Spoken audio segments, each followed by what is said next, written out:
Selamat pagi anak-anak, apa kabar anak-anak pada pagi hari ini? Semoga semuanya dalam keadaan sehat dan tetap semangat ya anak-anak.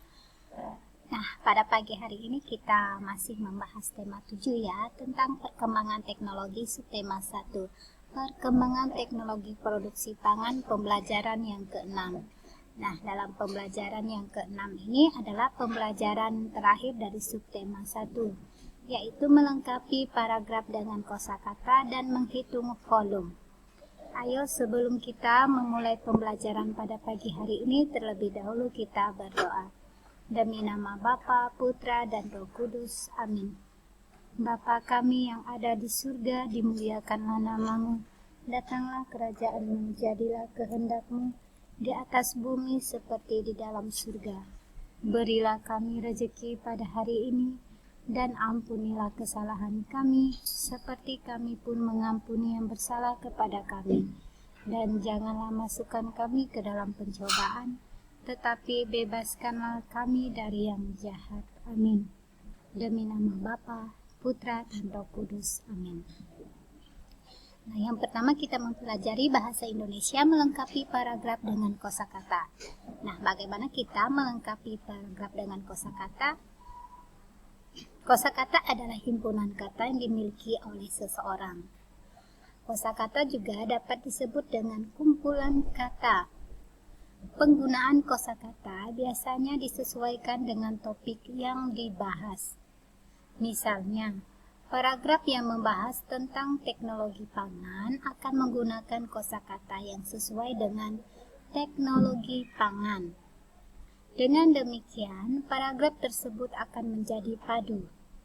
Jika menggunakan kosakata yang tidak sesuai dengan pembahasan, paragraf tersebut tentu akan menjadi tidak padu. Nah, di sini kita membahas tentang kosakata yang melengkapi paragraf dengan kosakata mengenai teknologi pangan. Tentunya ada kosakata yang hilang dalam paragraf. Nah, di situ kita melengkapinya. Namun, kosakata itu harus sesuai dengan topik yang dibahas ya, karena kalau tidak berarti tidak nyambung seperti itu. Nah, contohnya anak-anak bisa membuka buku paket halaman 53. Nah, di situ ada sebuah paragraf yang membahas tentang teknologi pangan. Ayo kita baca sama-sama dan kita pahami ya kalimat dan paragraf serta kosakatanya. Tempe merupakan salah satu makanan yang diolah menjadi apa? Yang diolah melalui teknologi pangan. Nah, tempe itu diolah melalui teknologi pangan. Bahan utamanya adalah kacang, tentunya kacang kedelai dan ragi tempe. Ragi tempe berguna dalam proses perubahan dari kacang kedelai menjadi tempe. Ragi tempe ditaburkan di atas kacang kedelai saat suhu kacang kedelai rebus telah turun menjadi hangat. Setelah 1 atau 2 hari, kedelai akan berubah menjadi tempe. Lalu kita lihat lagi. Konsumsi tempe akan memberikan manfaat yang baik bagi tubuh. Nah, di sini kita membahas tentang produksi tempe. Bagaimana caranya membuat tempe ya? Nah, tentunya pertama yang dibuat yang kita sediakan adalah kacang kedelainya. Nah, di situ direbus atau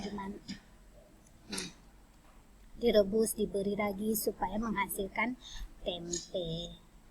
Tentu tempe dan tahu itu juga mengandung protein bagi tubuh kita ya anak-anak. Nah, sekarang pelajaran matematika menghitung volume dengan satuan tidak baku. Satuan tidak baku adalah satuan yang apabila digunakan akan memberikan hasil pengukuran yang berbeda jika menggunakan alat ukur yang berbeda. Kamu dapat menggunakan alat ukur berupa gayung, ember, gelas, atau benda-benda lainnya ya. Nah, kita bisa menggunakan apa saja untuk alat ukurnya, tidak mesti sama ya anak-anak. Nah, contohnya di sini ada yang bisa menggunakan gelas atau teko, gayung. Nih, Satu panci terisi penuh air setelah dituang 9 teko satuan. Artinya, volume satu bah panci setara dengan 9 teko satuan. Nah, di sini contohnya panci besar ya, diisi supaya penuh diisi sebanyak 9 teko. Nah, di sini teko sedang ya anak-anak. Nah, bisa juga kita mencari panci yang kecil dengan diisi oleh 9 gelas misalnya, atau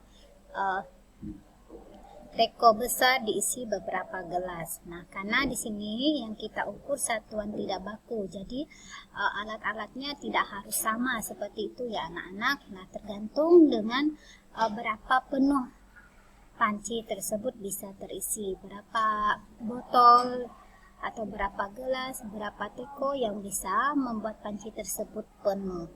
Seperti itu ya. Oke anak-anak, sampai di sini materi kita pada pagi hari ini. Sebelum mengakhiri, terlebih dahulu kita berdoa. Demi nama Bapa, Putra, dan Roh Kudus. Amin. Salam Maria, penuh rahmat Tuhan sertamu.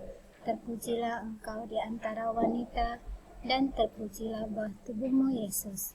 Santa Maria, Bunda Allah, doakanlah kami yang berdosa ini, sekarang dan waktu kami mati. Amin. Demi nama Bapa, Putra, dan Roh Kudus. Amin. Selamat pagi dan Tuhan memberkati.